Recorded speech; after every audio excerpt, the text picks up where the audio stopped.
Ito na nga, pag-usapan na po natin ang issue na bungabagabag sa mga puso at damdamin ng mga Pilipino dahil po dito sa impeachment. Pero wag po kayo mag-alala.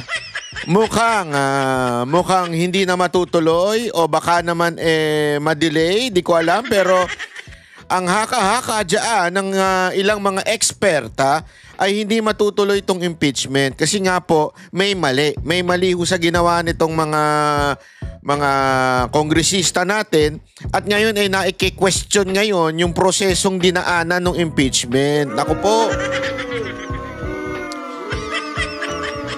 Kasi nga po mga kababayan, ito hong ambisyosong si Speaker Romualdez ay talaga nga namang atat na tanggalin sa pwesto si VP Sara Duterte at gustong-gustong hindi makatakbo para nga naman manalo siya. Pero doon siya nagkakamali mga kababayan. Bakit ho kanyo? Kahit hindi tumakbo si VP Sara Duterte, kahit sinong lumaban diyan kay Romualdez, talo yan si Romualdez. Yan ang katotohanan, no, di ba? Ay, nako. Ang biro. Tingnan mo naman yung kanyang trust rating, napakababa. Bagsak na bagsak, ika nga. At ayon na rin po sa balita yung mga gustong siyang maging presidente ay I think 3%. Baka yung 3% na yun yung mga congressman na nakatanggap di umano according to Tiangco ng proyekto. O baka naman yung mga 3% na yun yung mga vlogger mo. May yung isa mong vlogger umamin pa. Tanga-tanga nga naman, no? Oh, may isang vlogger dyan umamin na siya daw ang highest paid. At proud daw siya.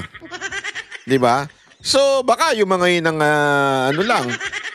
ang may gusto ka lang maging presidente para tuloy-tuloy ang biyaya, ika nga. Pambirang buhay, oo. Wala talagang, ewan ko kasi alam mo, Romualdez, wala ka kasing kaamor-amor. Mukha mo pa lang wala nang kaamor-amor Parang ikaw yung vlogger na nagreklamo dun sa, sa Iloilo. Oh, Jesus. Parang ganun ang amor ni Kasi, di ba, minsan, hindi naman, sa Pilipinas kasi baligtad Bakit? Bakit kanyo? Sa Pilipinas, pag bata, tapos chubby yung bata. Mga bata pa. Yung mga bata, mga 3 years old, mga ganun, pababa. Pag chubby, yung cute. Ganun Ganun tayo, di ba? Pag bata, mataba. Pero magpatanda na. Di ba? Kung hindi nyo po alam, nagte-trending po yun, yung vlogger. Tawa ako ng tawa, mga kababayan Kung hindi nyo po alam, scan nyo yung Facebook ko. Makikita nyo, pinost ko sa Facebook ko. Yung vlogger na nagreklamo dahil lahat daw in-order niya na, wala naman daw lasa. Paano nga naman walang lasa? Yung bibig niya, dila niya, na-cover na ng kolesterol. Kaya walang lasa ang animal. Kung hindi kayo makarelate, panoorin nyo na lang sa Facebook ko. Iscan nyo yan. Lalabas yung Facebook page ko, makikita doon, sinare ko yun doon. Nagalit to yung mga taga Iloilo kasi parang sinasabi, wala bang panlasa yung mga taga Iloilo? Ganun ang tanong niya Akala niya siguro cute siya kasi taba-taba niya. Mga kababayan, nagalit sabi. Sana sinabi mo, nagdala kami ng Pigrolac dyan. Ano ba yun? Coffee break ba yun? Di ba?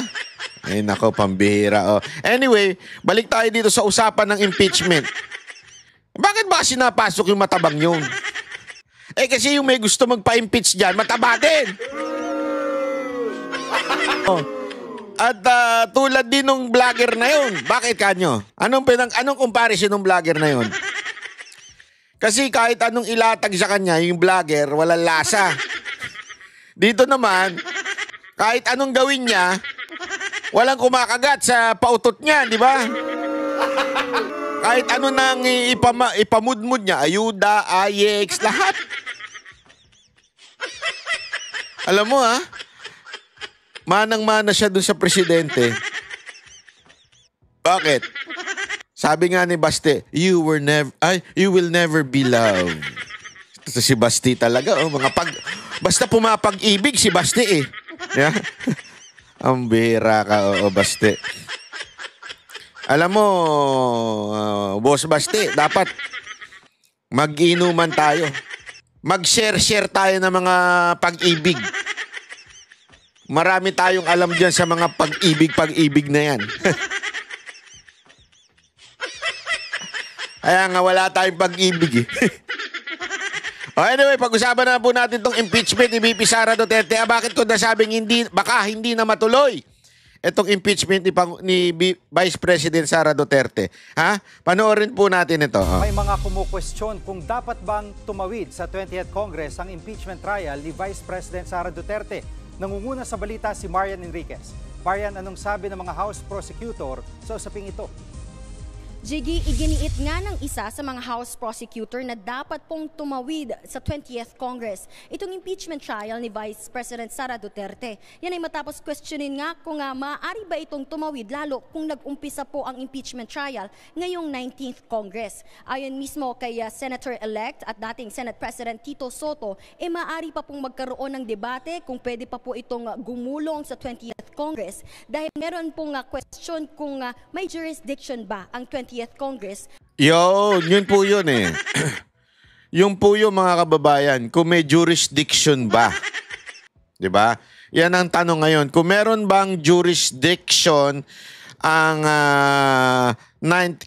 20th Congress? Kasi ganito yan mga kababayan. Para ho sa mga hindi masyadong pamilyar ho sa 19th Congress, 20th Congress. Ano ba talaga? Hindi ba pare-pareho lang yan? Hindi kasi kahit naman ako noon hindi ko alam niya yung mga ganyan. 19 Congress, 18 Congress, 17. Ano ba talaga?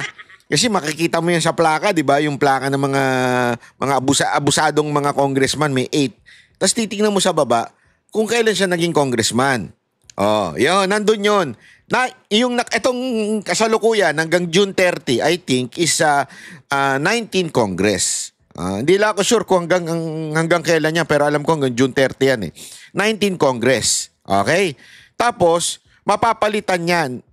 Pagsimula na, pagbalik na, magiging 20th Congress na yan. Ibig sabihin, iba yung congressman ng 19th Congress, iba yung congressman ng 20th Congress.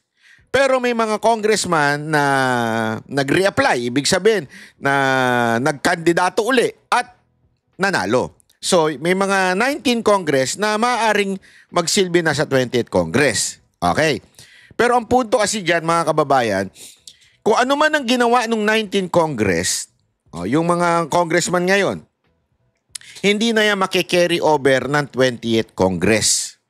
Okay? So, kung ano man yung lintik na hearing, lintik na impeachment, hindi na dapat i-carry over yan sa 20th Congress. Kaya yung ginawang desisyon na inimpeach si VP Sara Duterte, parang nagpaso na. Tapos na. Halimbawa, yung sa 19 Congress, di ba, kinulong si Hidalgo, ba? Si Grijaldo, yan. Di ba, kinulong siya. Yung utos ng 19 Congress, mawawala na yan sa 20th Congress unless i-renew nila. Okay, unless ganon. Pero, hindi nila marirenew yun kung hindi na sino bang pumirma nun. Halimbawa lang, si Speaker, napalitan siya. So, hindi na marirenew. Diba? Ganun yun. Maaaring ganun yun. Unless i-renew ng mga kasama. Oh. So, ibig sabihin, mga kababayan, ganun din po sa impeachment. Sa impeachment, hindi renewal. Sa impeachment, dapat na naman nilang pagbotohan. Na-gets ninyo? Kasi paano ba na-impeach sa Kamara si VP Sara Duterte? Pinagbotohan nung 19 Congress. So, ang bumoto noon, 19 Congress. Makikerry over pa ba yan sa 20th Congress? Iyan yung kini-question at tinatanong ng ilang mga eksperto, lalo na mga abogado, kasi naintindihan nila, iba ang 19th, iba ang 20th, di ba? Kaya lang, posible rin mga kababayan, dahil nga po sa, alam mo naman, sa pamahalaan natin, wala nang imposible dito eh. Kahit labag sa batas, talaga nga namang susuwayin nila, di ba? Yun ang tanong dyan. Pero now, there will be questions kung itutuloy pa ba ang impeachment. Yan ho ang ating aabangan. At sa tingin ko parang malabo na.